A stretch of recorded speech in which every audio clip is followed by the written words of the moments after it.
Merci, Monsieur le Président Emmanuel Macron, pour votre chaude hospitalité. Et nos conversations répétées et les plus récentes ont été très utiles, très productives.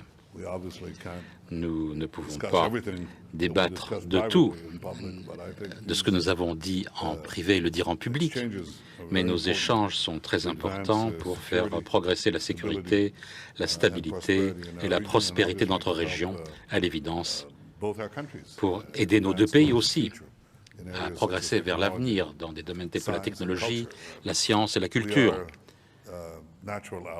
Nous sommes des alliés naturels. Nous partageons les valeurs de la démocratie, de la paix, du pluralisme.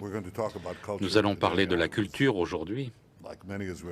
Comme beaucoup d'Israéliens, j'ai été élevé sur Alexandre Dumas et Victor Hugo, Émile Zola. J'en parlerai un peu plus tard. Mais rien de tout cela n'est étranger, ne nous est étranger. Non seulement ce n'est pas étranger, c'est partie de notre héritage. Nous avons un héritage commun. Nous avons une communauté franco-juive dont 100 000 ont émigré en Israël et forment un pont humain, naturel. Nous sommes des partenaires naturels. Nous sommes des démocraties. Et aujourd'hui, les démocraties, la France et Israël, toutes les démocraties partagent un défi commun. Il y a deux mots à cela. Ça s'appelle l'islam radical. C'est un défi non seulement aux démocraties, mais c'est un défi aussi aux musulmans. Ça tue des musulmans. Ça leur fait des choses horribles. Et il y a deux sources importantes d'agression. La première, c'est les sunnites militants dirigés par Al-Qaïda au départ et par Daesh maintenant, et qui a été défait principalement en Syrie et en Irak. Il faut s'assurer qu'ils n'ont pas d'autres fortins, parce que c'est de là qu'ils envoient leurs tueurs pour attaquer la France, l'Europe et le reste du monde. Vous avez très justement dit qu'Israël et la France coopèrent et partagent des renseignements. Je peux dire simplement aux citoyens de France que je pense que ces échanges ont sauvé beaucoup de vies. Ça a une très grande valeur pour nous et comme vous l'avez dit, ça a une très grande valeur pour vous aussi. Donc cette coopération est quelque chose que nous allons intensifier, parce que c'est tellement important pour la sécurité de nos nations. Lancer un défi à Daesh, il y a d'autres sources aussi. L'autre source de l'islam radical, c'est les chiites militants menés par l'Iran. Nous faisons tout ce qui est en notre pouvoir pour éviter les conceptions ou les desseins agressifs de l'Iran qui risquent de déstabiliser le Moyen-Orient dans leur effort de conquérir le Moyen-Orient, mais déstabiliser aussi l'Europe et le monde. Vous avez eu cette expérience. Vous avez perdu ici 250 personnes. Ici, en France, à cause des opérations terroristes. Vous n'en voulez pas plus, évidemment. Pour lutter contre le terrorisme par une coopération du renseignement, Israël se bat aussi au Moyen-Orient en luttant contre Daesh, mais aussi en luttant contre l'Iran. La plus grande menace au monde, de mon point de vue, ce sont les armements nucléaires aux mains d'un régime islamiste radical comme celui de l'Iran. Les archives nucléaires que nous avons dévoilées récemment ont prouvé que l'Iran a menti au monde au sujet de son programme nucléaire. Maintenant, c'est le moment d'appliquer des mesures de coercition maximum contre l'Iran pour qu'il ne puisse pas aller de l'avant. Je voudrais faire un point. Je n'ai pas demandé au président Macron de quitter l'accord. Les réalités économiques vont décider de ce point de vue-là. Ce n'est pas là-dessus qu'on a mis l'accent. Ce sur quoi nous avons mis l'accent, c'est sur quoi moi j'ai mis l'accent, est d'arrêter l'agression de l'Iran dans la région. Principalement, le but d'Israël, qui devrait être partagé avec tous ceux qui recherchent la paix et la prospérité et la stabilité au Moyen-Orient. C'est une Syrie reconstruite, ce que vous cherchez à faire également. Je crois que la précondition à cela, c'est que l'Iran quitte la Syrie, toute la Syrie. Et elle n'a rien à faire dans ce pays. Nous devons bloquer les plans de l'Iran de transporter son armée, ses armements sophistiqués vers la Syrie, à partir de laquelle il voudrait attaquer Israël. Le dirigeant iranien, l'Ayatollah Rouhani, a dit il y a 2 jours que leur but était d'éradiquer Israël. Et dans ce but, ils veulent construire leur armement nucléaire, mais aussi d'autres armements, de les rapprocher d'Israël pour qu'ils puissent tirer sur nos villes, sur nos citoyens. Nous ne l'accepterons pas.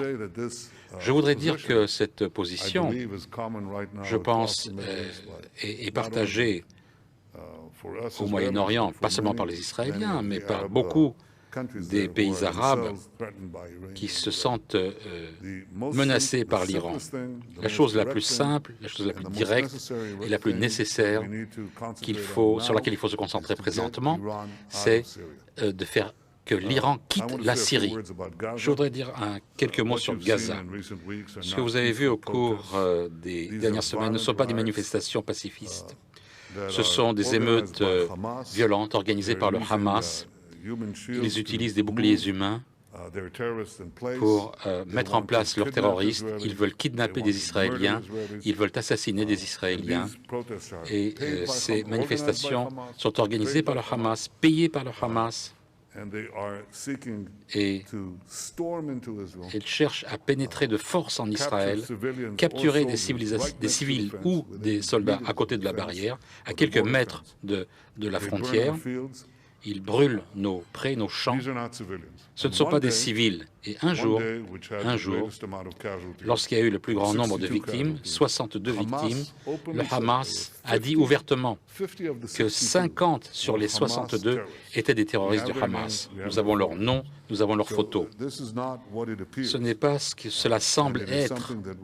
C'est quelque chose que nous avons le droit de nous défendre nous-mêmes contre, et nous voulons exercer ce droit. Nous essayons de le faire de façon non mortelle, mais nous n'y réussissons pas, parce que le Hamas veut que ces gens-là soient tués. J'ai dit il y a quelques instants, imaginez que vous ayez l'équivalent de 20 millions de personnes gouvernées par un régime terroriste qui voudrait pénétrer la France, qui voudrait, en disant « nous voulons tuer la France, nous voulons brûler Paris ». Et quand nous traverserons la frontière en France, nous tuerons tout citoyen français sur lesquels nous pourrons mettre la main. À l'évidence, vous agirez de toutes les manières possibles pour éviter que cela se produise. Et c'est exactement ce qu'Israël est en train de faire. Ici aussi, je pense que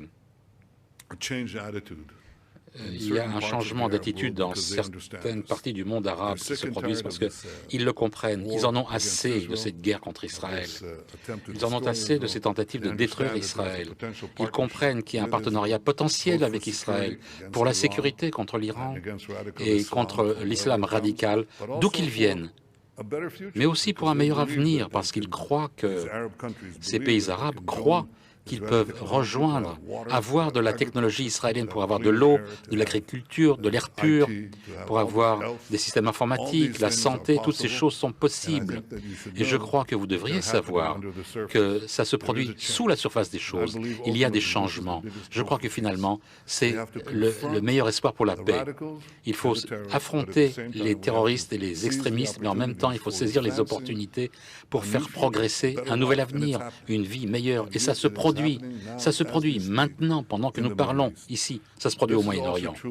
C'est vrai également pour Israël et la France, parce que nous luttons contre les forces du passé, nous nous tournons vers l'avenir. Tous les deux, nous comprenons les valeurs de l'innovation, les valeurs de la technologie qui nous transforment, comme l'intelligence artificielle, le deep learning, les mathématiques, les ordinateurs. Ce ne sont pas des mots étranges, ce sont des mots qui sont en train de changer, fondamentalement changer les vies des gens. Ils créent de nouvelles occasions, de nouvelles opportunités. Pour pouvoir fleurir, eh bien, il faut un climat économique adéquat qui récompense l'initiative, qui récompense l'entrepreneuriat. Et je suis avec beaucoup d'admiration, Emmanuel, vos efforts en France pour créer ces possibilités. Je sais quel est le grand potentiel que vous avez dans ce pays, les grandes ressources qui sont disponibles en ressources humaines. Nous pensons qu'Israël et la France ensemble peuvent faire beaucoup plus. Séparément, nous en faisons beaucoup, mais ensemble, nous pouvons faire encore plus. Je voudrais vous remercier pour cela. Je voudrais aussi vous remercier, vous féliciter pour la lutte contre l'antisémitisme. C'était une position constante que vous avez épousée. C'est important parce que l'antisémitisme montre sa face hideuse ici. Et le fait que vous preniez une position ferme contre l'antisémitisme est très important. Vous avez dit à juste titre que l'antisionisme, c'est de l'antisémitisme. Vous pouvez dire, j'ai rien contre les Juifs, mais je ne pense pas qu'il devrait y avoir un État juif. C'est ce que les antisionistes disent. Nous comprenons que c'est de l'hypocrisie. Et je suis très heureux que vous ayez pris une position claire contre cette position. Je vais poursuivre cette coopération et j'espère pouvoir, dans quelques minutes, pouvoir en parler sur notre base culturelle commune, nos buts communs pour l'innovation et la transformation de la société. Et je crois qu'ensemble, nous allons réussir. Merci beaucoup. Merci pour cette rencontre. Merci pour cette soirée et beaucoup d'autres soirées à venir. Merci beaucoup, Emmanuel. Nous allons maintenant répondre aux questions